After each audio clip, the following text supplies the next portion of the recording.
तो बिहार में मर्डर पर मर्डर हो रहे हैं। 24 घंटे में 6 कत्ल के बाद लोग पूछ रहे हैं कि क्या सिर्फ बिहार में मर्डर ही हो रहा है।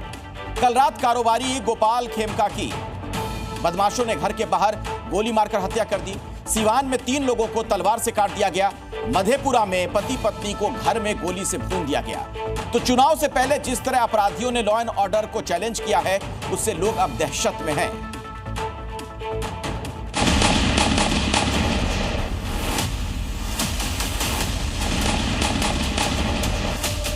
पटना में कारोबारी गोपाल खेमका का मर्डर, सीवान में सड़क पर तलवार से 3 कत्ल, मधेपुरा में बुजुर्ग दंपत्ति को गोलियों से भूना।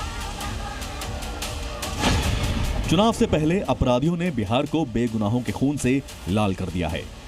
ये तीनों रक्त रंजित तस्वीरें नीतीश के सुशासन के दावे पर काला धब्बा है। बिहार में अपराधी किस तरह बेखौफ हैं, उसका सबूत यह हत्या का सीसीटीवी वीडियो है।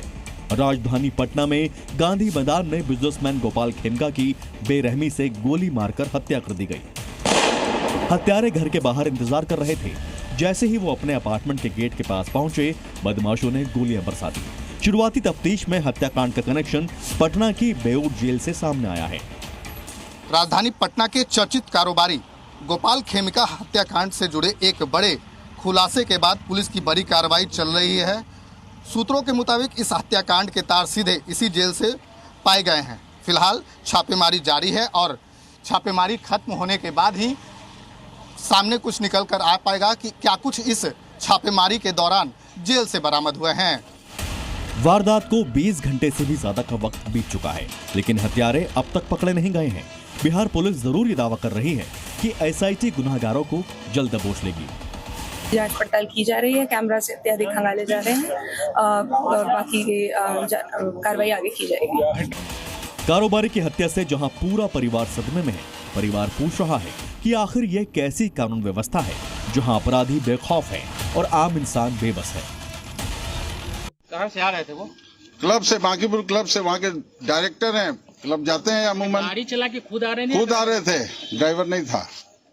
अरे इस तरह की पहले भी घटना हुई तो इनके बेटे का ही मर्डर हुआ है। सिर्फ पटना ही नहीं, सीवान और मधेपुरा जिले में भी अपराधियों ने लॉ एंड ऑर्डर को चुनौती दी है। सीवान में 2 पक्षों में खूनी संघर्ष में विवाद इतना बढ़ गया कि तलवारें निकल गई। बताया जा रहा है कि विवाद में गाड़ी से धक्का देकर और फिर तलवार से हमला कर 3 लोगों की हत्या कर दी गई।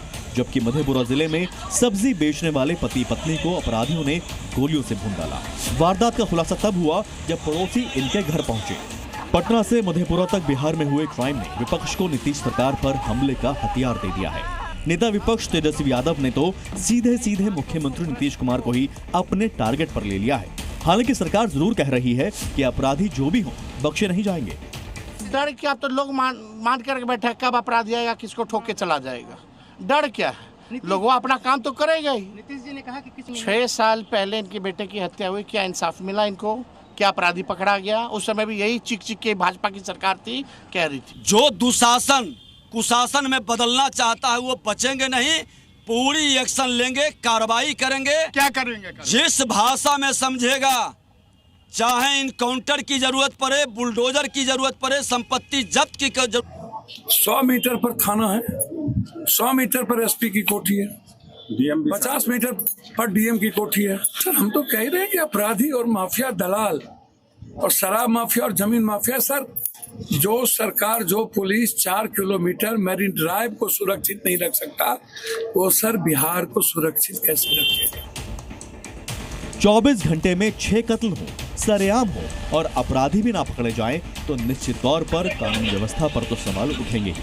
अगले कुछ महीनों में बिहार में चुनाव होना है और क्राइम के बढ़ते केसेस न सिर्फ बिहार की जनता को बल्कि नीतीश सरकार को भी टेंशन दे रहे हैं। ब्यूरो रिपोर्ट, जी मीडिया। जी न्यूज़।